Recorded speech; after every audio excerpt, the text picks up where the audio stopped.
బాసర మందిరం లేదా? వేములవాడ రాజన్న మందిరం లేదా? వీటికి ఏమైనా ప్రత్యేకంగా కిషన్ రెడ్డి గారు, బండి సంజయ్ గారు మీరు ప్రాతినిధ్యం వహిస్తున్న ప్రాంతాలలో ఒక్క రూపాయి అయినా కేంద్రం నుంచి నరేంద్ర మోడీ గారు ఒక ప్రత్యేకమైన ప్యాకేజ్ మనకి ఇచ్చిండు, ఈ 12 సంవత్సరాలలో ఈ నిధులు తెచ్చినామని ఏదైనా చెప్పగలరా? విపత్తులు వచ్చినప్పుడు వరదలు వచ్చి మనం కొట్టుకపోతే 10,000 కోట్ల రూపాయల నష్టం జరిగితే 10 సార్లు పోయి కలిసి వచ్చిన. ఎవరు ఎన్నెన్నా ఎవరు ఎన్ని తిట్టినా రేవంత్ రెడ్డి మోడీకి అమ్ముడు పోయిండన్న ఆరోపణలు చేసినా కూడా రాజకీయ విజ్డమ్ను వాడి ముఖ్యమంత్రిగా నా బాధ్యత 10 సార్లు తిరిగైనా సాధించుకోవాలంటే ఖమ్మం, హైదరాబాద్ నగరాలు వరదలలో కొట్టుకుపోయినప్పుడు 1 రూపాయి ఏమన్నా అదనంగా సాయం చేసిండ్రా? ఏ ప్రాజెక్టుకైనా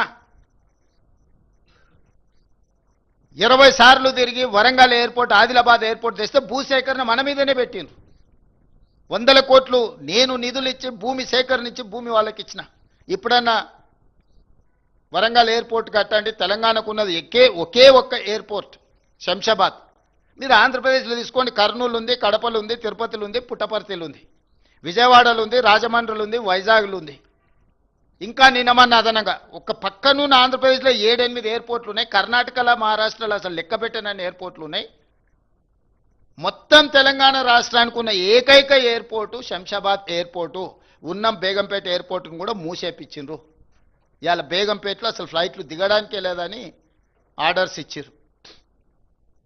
ఇంత పెద్ద తెలంగాణ రాష్ట్రము ఇంత ఆదాయాన్ని కేంద్ర ప్రభుత్వానికి ఇస్తున్నప్పుడు కిషన్ రెడ్డి గారు, బండి సంజయ్ గారు 12 సంవత్సరాలల్లో మీరు ఒక్కసారైనా ఈ తెలంగాణ రాష్ట్రాన్ని అత్యంత వేగంగా అభివృద్ధి చేద్దాము, దీనికి మేము మోడీ దగ్గర నిధులు తెస్తామని మీరు ఏదైనా బాధ్యత తీసుకున్నారా?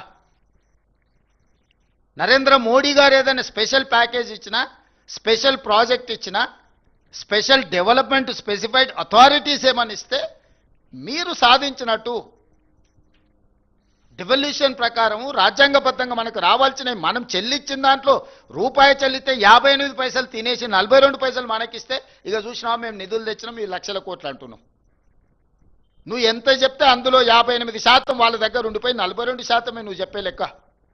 నా రూపాయలో నువ్వు 42 పైసలు నాకు ఇస్తున్నావు, నాకు అదనంగా నువ్వు ఇచ్చింది ఏంది? నీ నాయకులు ఎంతమంది వస్తురు? ఈ రోజు వరకు మీరిద్దరే కదా ఉన్నది, మోడీ కదా ఉన్నది. ఇన్ని రోజులు ఇదే కిషన్ రెడ్డి, ఇదే బండి సంజయ్, ఇదే ధర్మపురి అరవింద్ గారు, వీళ్ళే కదా ఎంపీలు కేంద్రంలో ఉన్నది అధికారము. ఏమైనా తెచ్చిందా? ఇప్పుడు మున్సిపల్ ఎన్నికల్లో కౌన్సిలర్ను మోడీని చూసి ఓటేయండి అంటారు. మోడీని చూసి ఓటేస్తే మన మోరీలో ఉన్న మురికి మోడీ వచ్చి తీస్తాడా? మోడీ దగ్గరకు పోయి అడగాలనా? మన గల్లీలో మన మోరీ నిండిపోతే మోరీని తీయాలంటే మోడీ వస్తాడా? పోనీలు పోదామంటే మోడీ కలుస్తాడా? చారాన కోడికి బారాన మసాలా అయితే ఈడ గల్లీలో మోరీ తీసుకోవడానికి మోడీని కలవాలంటే అసలు గల్లీ ఎలక్షన్కు మోడీకి ఏం సంబంధము? మోకాలికి బోడిగుండుకి లింకు పెట్టినట్టు గుండు అరగుండు కలిసి ఈరోజు ఇట్లాంటి మాటలు చెప్పడం ఏమన్నా సమంజసమా? మోడీ గారిని చూసి ఓటేయమని బీజేపీ అడిగితే బీజేపీకి ఓటు వేయాలనా? ఓటర్లను ఆలోచన చేయమంటున్నారు. ఏమైనా నరేంద్ర మోడీ గారు, బండి సంజయ్ గారు, కిషన్ రెడ్డి గారు తెలంగాణ మీద ఏమైనా ప్రత్యేకమైన ప్రేమ చూపించరా? మన ఓట్లు వేయించుకోవడం, మన దగ్గర సీట్లు తీసుకోవడం తప్ప మనకి ఏమైనా ఇచ్చిండ్రా? ఇది భారతీయ జనతా పార్టీ యొక్క చరిత్ర. దీన్ని విశ్లేషించి వీళ్ళకి ఒక్కటి వీళ్ళ దేవుడు అసదుద్దీన్ ఓవైసీ. ఉత్తగా రాముడి పేరు చెప్తారు కానీ రోజు దండం పెట్టుకునేది అసదుద్దీన్ ఓవైసీకే. వీళ్ళ లైఫ్ లైన్ అంటారు కదా, వీళ్ళ లైఫ్ లైనే అసదుద్దీన్ ఓవైసీ. ఆయన పేరు లేకుండా, ఆయన జపం లేకుండా రాముడి పేరు ఎన్నిసార్లు వీళ్ళు తలుచుకున్నారో, అసదుద్దీన్ ఓవైసీ పేరు ఎన్నిసార్లు తలుచుకున్నారో చూడండి. ప్రతిసారి అసదుద్దీన్ ఓవైసీని అల్లావుద్దీన్ అద్భుత దీపంగా మార్చుకొని ఓట్లు అడుగుతారు. మరి అన్ని మీ ప్రభుత్వాలే ఉన్నాయి కదా. అసదుద్దీన్ ఓవైసీ ఇంత దుర్మార్గుడు అయినప్పుడు మీరు ఎందుకు అతన్ని నియంత్రించలేకపోతున్నారు? ప్రజాస్వామ్యంలో ఏఐఎంఐఎం కూడా ఒక రాజకీయ పార్టీ ఎన్నికల్లో పోటీ చేస్తున్నారు. గెలిచిన దగ్గర వాళ్ళు గెలిచిండ్రు, ఓడిన దగ్గర ఓడినరు. వాళ్ళు గుజరాత్లో పోటీ చేసిరు, ఉత్తరప్రదేశ్లో పోటీ చేసిరు, బీహార్లో పోటీ చేసిరు, మన వెస్ట్ బెంగాల్లో కూడా పోటీ చేసి 5 సీట్లు గెలిచిరు. వాళ్ళు కూడా ఒక రాజకీయ సంస్థ, ఒక రాజకీయ పార్టీ. కానీ వాళ్ళని భూతంగా చూపించి ఇంకెంతకాలం మీరు ఓట్లు అడుగుతారు?